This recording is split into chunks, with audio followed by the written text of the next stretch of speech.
Halo anak-anak kelas 8, bertemu kembali bersama Ibu Santi. Pada kesempatan kali ini kita akan belajar mengenai gaya dan resultan gaya.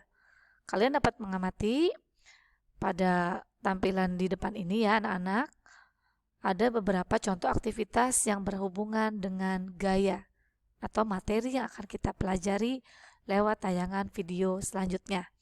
Baik, langsung saja kita mulai ya anak-anak. Yuk. Yang pertama, pengertian gaya. Gaya itu dapat didefinisikan sebagai sesuatu yang dapat menyebabkan perubahan pada benda. Gaya dapat berupa tarikan atau dorongan yang diberikan pada suatu benda. Kalian tentunya sudah dapat membedakan ya. Ini yang gambar sebelah kiri merupakan tarikan. Sedangkan gambar sebelah kanan ini melukiskan peristiwa dorongan ya atau mendorong benda seperti itu. Jadi beda anak-anak ya antara tarikan dan dorongan. Satuan gaya dalam standar internasional atau sistem MKS adalah Newton. Sedangkan dalam sistem CGS adalah Dyne. Selanjutnya, pengaruh gaya pada benda. Jadi tadi kita sudah mengetahui bahwa gaya adalah sesuatu yang dapat menyebabkan perubahan pada benda. Nah, perubahan apa aja sih yang bisa dihasilkan oleh gaya? Kita awali dengan yang pertama anak-anak, perubahan kecepatan.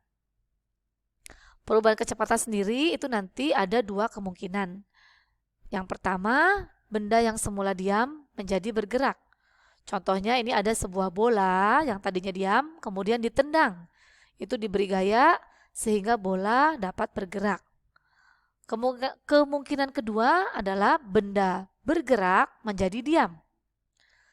Jadi ini ada bola yang sedang bergerak kemudian ditangkap oleh anak ini sehingga bolanya berhenti. Bisa ya anak-anak untuk perubahan kecepatan? Gambar yang sebelah kiri menunjukkan kecepatan bertambah, sedangkan gambar yang di sebelah kanan ini menunjukkan kecepatan berkurang. Berikutnya, perubahan yang kedua yaitu perubahan bentuk. Kalian dapat melihat pada animasinya bahwa ini ada sebuah spons gitu ya, ketika diberi gaya itu bentuk sponsnya bisa mengalami perubahan. Sedangkan yang ketiga adalah perubahan arah. Di sini ceritanya ya ada dua pemain badminton. Nah, kalian dapat lihat masing-masing pemain itu memberikan gaya yang menyebabkan shuttlecocknya atau koknya itu bergerak dengan arah yang berlawanan terus-menerus gitu ya, bolak-balik seperti itu. Jadi anak-anak ada 3 perubahan yang disebabkan oleh gaya pada suatu benda. Jangan lupa ya, perubahan kecepatan, perubahan bentuk, dan perubahan arah. Berikutnya cara kerja gaya. Gaya sentuh adalah gaya yang bekerja dengan cara persentuhan atau kontak langsung dengan benda. Contoh gaya sentuh adalah gaya otot, gaya mesin, dan gaya gesekan. Sedangkan gaya tak sentuh adalah gaya yang bekerja tanpa persentuhan atau kontak langsung dengan benda. Contohnya ada gaya gravitasi, gaya listrik statis, dan gaya magnet. Jadi berdasarkan cara kerjanya, gaya dibedakan menjadi 2, gaya sentuh dan gaya tak sentuh. Nah, ini contoh dari gaya sentuh ya anak-anak. Kalian dapat melihat gaya otot, ini ada seseorang mengangkat barbel, tentunya barbel dapat diangkat dengan menyentuh barbelnya ya anak-anak. Kemudian gaya mesin, kalian dapat melihat di sini ya, bahwa gaya itu dapat mesin ini dapat berputar karena ada persentuhan satu sama lain. Juga ini gaya gesekan anak-anak ya, ini antara benda dan lantai ya, dasar benda dan permukaan lantainya. Ini dapat kalian amati adanya gaya gesekan. Ini ya gaya sentuh, jadi bersentuhan. Selanjutnya gaya tak sentuh. Ini anak-anak ya, untuk gaya tak sentuh itu ada gaya gravitasi, kemudian ada gaya listrik statis, dan gaya magnet.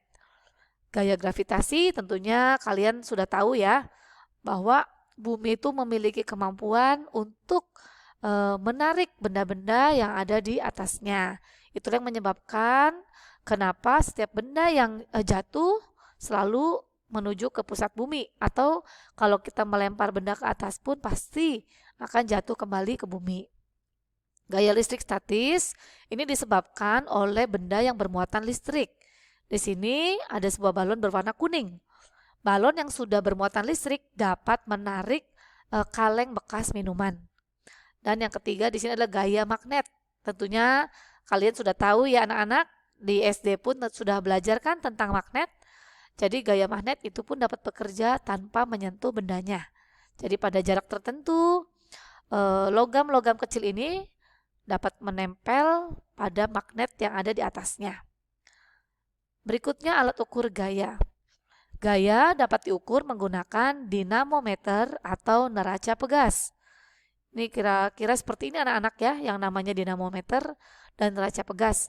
Jadi benda yang akan diukur besar gayanya, itu caranya digantung anak-anak. Ini kan ada kayak kaitnya ya. Jadi digantung pada kait di sini, nanti akan terukur ya. Si jarumnya ini akan menunjukkan di angka berapa. Itu yang dinamakan besar gayanya. Nah, berikutnya besar dan arah gaya. Gaya merupakan salah satu contoh besaran vektor, yaitu besaran yang mempunyai nilai dan arah. Untuk menggambarkan gaya, digunakan anak panah dengan bagian sebagai berikut anak-anak. Ini ya anak-anak, untuk menggambarkan gaya itu nanti pakai anak panah, di mana anak panah itu nanti dibedakan menjadi 3 bagian. Ini nomor 1 merupakan bagian pangkal atau awal gaya itu bekerja. Kemudian 2, ini panjang anak panah menunjukkan nilai atau besarnya gaya tersebut. Kalau gayanya tambah besar berarti digambarkan anak panahnya tuh semakin panjang, seperti itu ya. Sedangkan yang ketiga ini merupakan ujung atau akhir dari gaya tersebut. Nah, catatan khusus adalah kesepakatan arah anak-anak. Untuk arah ke kanan dan atas, nanti gayanya tuh bernilai positif. Sebaliknya, untuk arah ke kiri dan bawah, nanti gayanya bernilai negatif. Untuk memudahkan kalian mengingatnya, ingat saja salib sumbu pada diagram Kartesius ya. Di pelajaran matematika ada sumbu X dan sumbu Y kan. Sumbu X kalau ke kanan bernilai positif, ke kiri bernilai negatif. Sedangkan sumbu Y yang ke atas itu positif, yang ke bawah itu bernilai negatif. Selanjutnya resultan gaya. Apa itu resultan gaya? Resultan gaya adalah jumlah atau total gaya yang bekerja pada suatu benda. Nanti resultan gaya itu dilambangkan dengan ini anak-anak ya, lambang ini, simbol ini. Dibacanya sigma anak-anak, artinya total atau resultan. Ini dibacanya resultan gaya. Jadi gaya itu lambangnya F dari kata force gitu ya, tulisannya force gitu. Dibacanya force, itu gaya. Nah, apabila gaya yang bekerja pada suatu benda itu tunggal ya, artinya gayanya cuma satu. Jadi ini ada seorang bapak mendorong mobil. Maka nanti resultan gayanya adalah ya nilainya gaya itu sendiri. Karena kan gayanya nggak ada temennya, cuma satu-satunya gaya yang bekerja.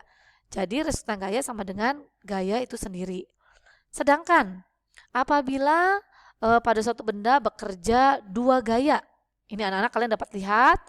Ini ada 2 orang bapak sedang mendorong sebuah mobil.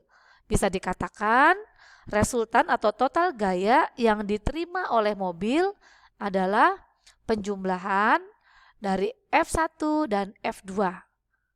Nah, ini berikutnya gambar ketiga. Ini ceritanya ada seorang bapak lagi membantu. Jadi ada 3 gaya yang bekerja pada mobil.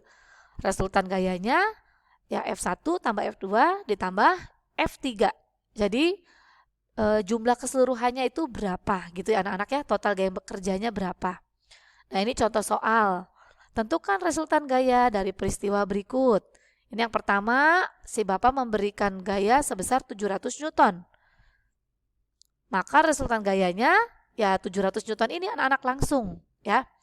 Untuk gambar kedua, ini bapak yang pertama memberi gaya 500 Newton. Dan orang kedua ini memberi gaya 700 Newton.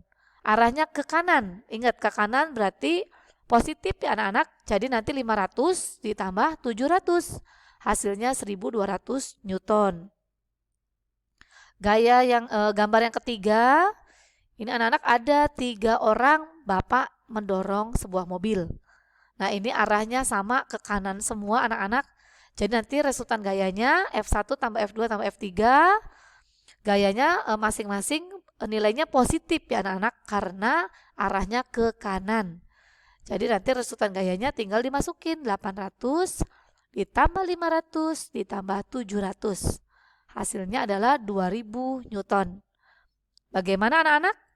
Sampai sejauh ini bisa dipahami penjelasan dari Ibu Santi? Baik, kita akan lanjut ya anak-anak ke contoh berikutnya. Nah ini resultan gaya bila ada perbedaan arah atau untuk gaya-gaya yang berbeda arahnya.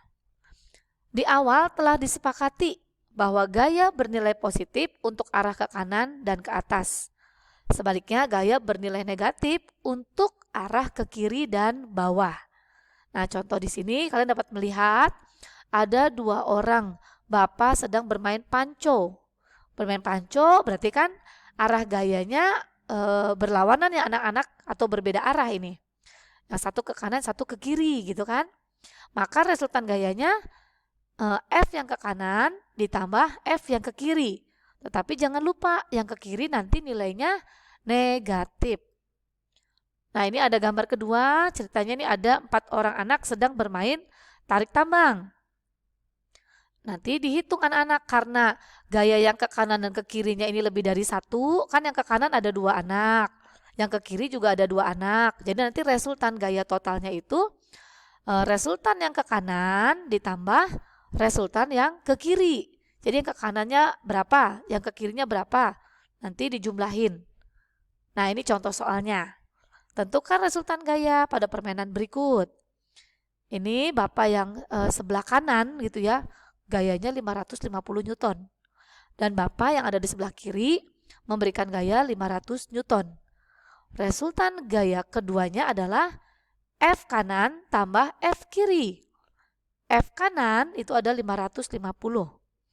F kiri, jangan lupa yang ke kiri bernilai negatif. Jadi nilainya adalah negatif 500. 550 ditambah negatif 500 itu hasilnya adalah 50 Newton. Positif anak-anak ya. Artinya nanti gaya resultannya itu arahnya ke kanan. Atau bapak yang di sebelah kanan inilah yang nanti jadi pemenang panconya. Karena gaya dia lebih besar. Nah contoh yang kedua, ini ada permainan tarik tambang. Yang di sebelah kanan, masing-masing anak memberikan gaya 400 Newton dan 300 Newton. Sedangkan yang ada di sebelah kiri, tim kiri, itu memberikan gaya masing-masing 400 Newton dan 350 Newton. Maka resultan gaya itu adalah total yang ke kanan ditambah total yang ke kiri. Yang ke kanan positif ya nilainya anak-anak 400 tambah 300. Nanti yang ke kanan hasilnya 700. Sedangkan yang ke kiri ini nanti ada negatif 400 terus negatif 350. Ingat yang ke kiri nilainya negatif ya anak-anak. Maka yang ke kiri totalnya ada negatif 750. Nah sekarang keseluruhan tadi yang ke kanan ada 700, yang ke kiri 750 atau negatif 750. Jadi 700 ditambah negatif 750. Hasilnya adalah negatif 50 Newton. Nah, tanda negatif di sini menunjukkan arah gayanya anak-anak. Jadi negatif 50 Newton itu dapat dituliskan 50 Newton ke kiri. Jadi nilai gayanya 50, arahnya ke kiri. Makanya ini ditulisnya nanti negatif 50 anak-anak. Bisa ya anak-anak? Oke.